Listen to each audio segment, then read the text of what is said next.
The alliance between Fidel Castro and Nikita Khrushchev was a defining feature of the Cold War. It was a partnership forged in ideological kinship and cemented by mutual opposition to the United States. Castro's Cuba, a fledgling communist state just 90 miles from American shores, found a crucial ally in the Soviet Union. This relationship, however, was far more nuanced than simple shared ideology.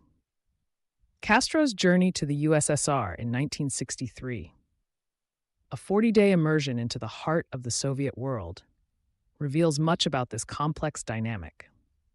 He toured cities, inspected factories, even visited secret military installations, including a nuclear submarine. He walked freely among the people of Moscow, engaging with both officials and ordinary citizens. These interactions underscore the carefully crafted image of camaraderie and shared purpose the two nations sought to project. Castro's reception was unprecedented. He became the first foreigner allowed on the podium of Lenin's mausoleum, a symbolic gesture laden with meaning, and he was even awarded the title of Hero of the Soviet Union. The stated focus of Castro's visit was agriculture. He spoke extensively about Soviet farming practices, emphasizing their potential application in Cuba. But beneath the surface of agricultural discussions, crucial negotiations were taking place regarding sugar exports and economic aid. Cuba, facing economic pressure from the U.S. embargo, relied heavily on Soviet markets and financial support. The public displays of solidarity, however, masked underlying tensions. Castro's growing relationship with China, then embroiled in an ideological split with the Soviet Union, created a delicate balancing act for the Cuban leader. He declared Cuba's neutrality in the Sino-Soviet dispute, a stance designed to maximize his leverage with both communist powers. This maneuvering highlighted Castro's pragmatic approach to international relations. He was adept at playing the two communist giants against each other to secure the best possible outcome for Cuba. This complex interplay extended even to Castro's inner circle. Che Guevara, a key figure in the Cuban Revolution, was increasingly drawn to the Maoist ideology of China. This ideological divergence created friction within the Cuban leadership and ultimately contributed to Guevara's departure for Bolivia in 1966 on his ill-fated attempt to foment revolution. The picture of unity presented during Castro's 1963 visit masked a much more complex reality of political maneuvering, ideological differences, and pragmatic alliances that shaped the course of the Cold War. This visit to Georgia in 1963, with Castro and Khrushchev sharing a traditional drinking horn, provides a fascinating glimpse into the complexities of their relationship. Georgia, with its ancient culture and distinct traditions, offered a setting far removed from the formal halls of the Kremlin. This carefully chosen location allowed for a more relaxed atmosphere, fostering a sense of camaraderie and personal connection between the two leaders. The image of them sharing the drinking horn is rich with symbolism. It projects an image of shared traditions, mutual respect, and a bond forged in common cause. This carefully staged display of friendship served a crucial propaganda purpose for both sides. For Khrushchev, it showcased Soviet hospitality and the cultural diversity of the Soviet Empire. For Castro, it reinforced the image of Cuba as a valued ally on the world stage, bolstering his standing against the United States.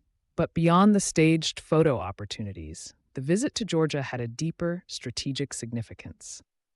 The location itself was a deliberate choice.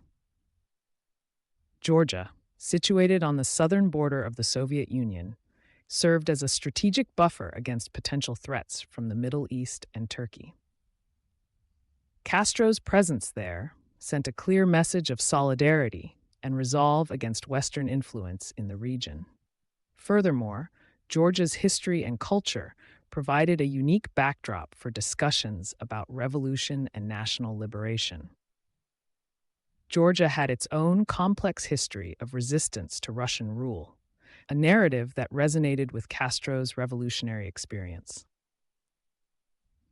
The discussions held in Georgia likely extended beyond agriculture and trade, delving into the intricacies of revolutionary strategy and the challenges of building a socialist state.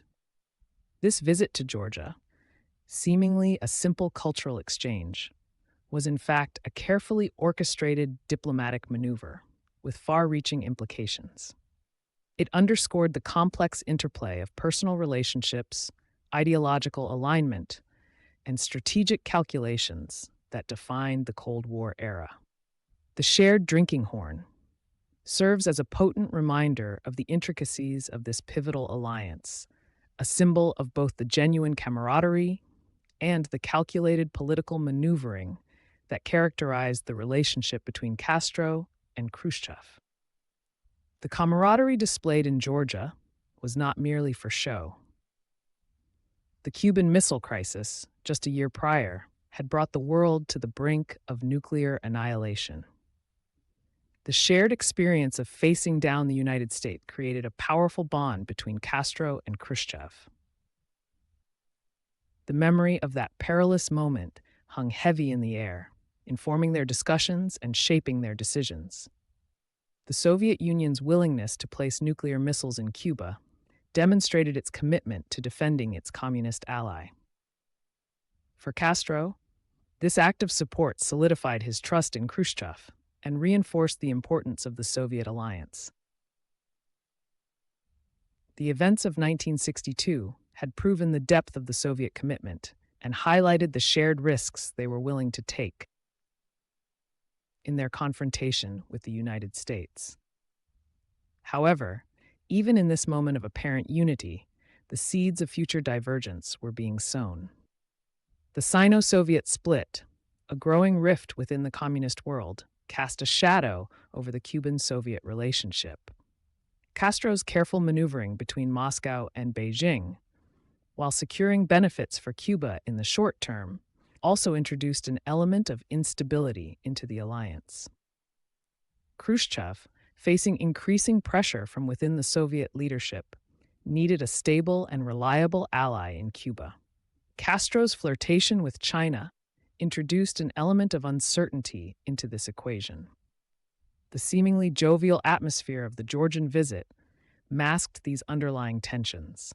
The smiles, the toasts, the shared traditions all served to conceal the complex political calculations at play. The world saw two communist leaders united in their cause. But behind the scenes, the dynamics of power, ideology, and national interest were constantly shifting, shaping the future trajectory of the Cold War. This image of Castro and Khrushchev in Georgia serves as a powerful reminder of the complexities of Cold War alliances. It captures a fleeting moment of apparent unity. In a world on the edge of conflict, a moment pregnant with both shared history and the potential for future divergence. It is a snapshot of a relationship forged in crisis, sustained by mutual need, but ultimately vulnerable to the shifting tides of global politics.